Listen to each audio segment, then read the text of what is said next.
After watching The Batman with my friends and family, my little brother told me that he never saw the Tim Burton Batman series of movies.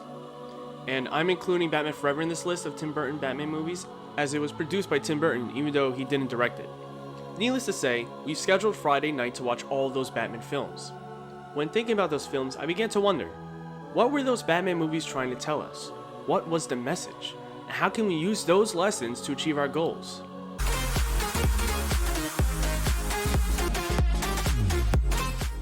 Welcome to Inner Warrior, where I help pop culture fans with tips and tools to help unleash your inner warrior and achieve your goals. Who is Bruce Wayne in these movies? He's typically cold, awkward, preoccupied, and a little nuts. He's mysterious, always in the shadows. He doesn't quite look you in the eye. In Batman Returns, he sits in his office waiting for the bat signal because he has nothing better to do. But he's forced to open up when Alfred lets Vicki into the Batcave. And he's also forced to open up when Selina learns that he's Batman, and he slowly opens up on his own to Dr. Chase Meridian in Batman Forever. He also slowly opens up to having a crime-fighting partner in Robin. It appears that, as a whole, the Tim Burton Batman movies are about the clash between goals and relationships. Before we continue, please like, subscribe, and hit that notification bell so you'll be informed when a new video with a lesson from pop culture to help you achieve your goals arrives. Batman is focused on his mission so intently that he appears off, awkward, nuts, and closed off to the people he cares about.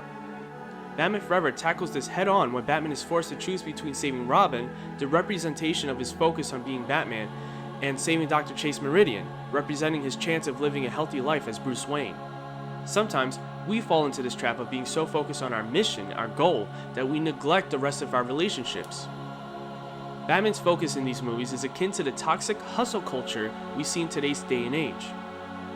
Yes, sometimes we have to say no to hanging out with our friends if we're trying to build a side business or trying to learn new skills to move up the career ladder.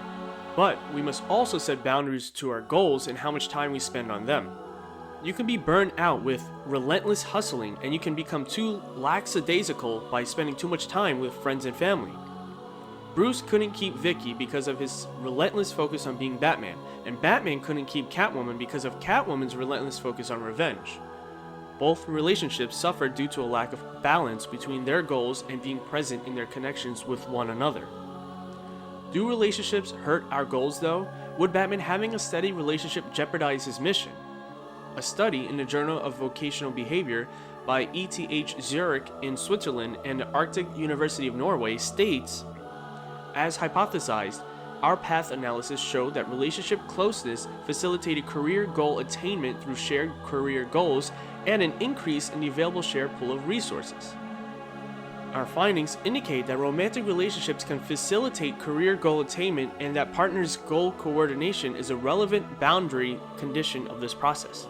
Our results imply that individuals should gain their partner's support for their career goals, and that supervisors can facilitate employees' career development by enabling them to capitalize on home domain resources such as their romantic relationship.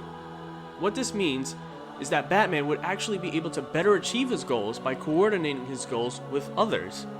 Relationships wouldn't hold him back, but instead move him closer to his goal.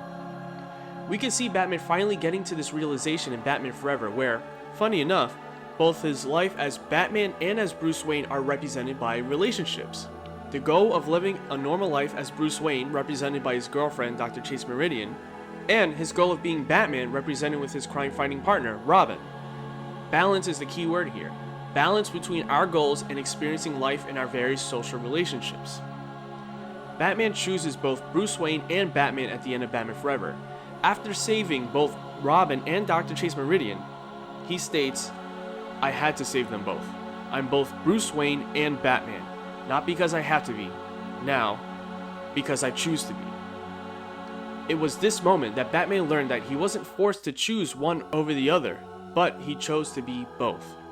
We too have to integrate our goals with our relationships. We can and should take breaks and enjoy our friends and family, but we also can and should set boundaries. Let your friends and family know your goals so they can understand that there will be days when you can't spend time with them because you have your goal. Batman started as a cold, awkward, nutty, and lonely man that was always hustling with his goal of saving Gotham as Batman. But he ended up becoming a whole person, able to move towards his goal, but also to live life and enjoy his relationships. We too must choose both. If you believe you can only have one or the other, then you will be stuck between two paths, moving nowhere.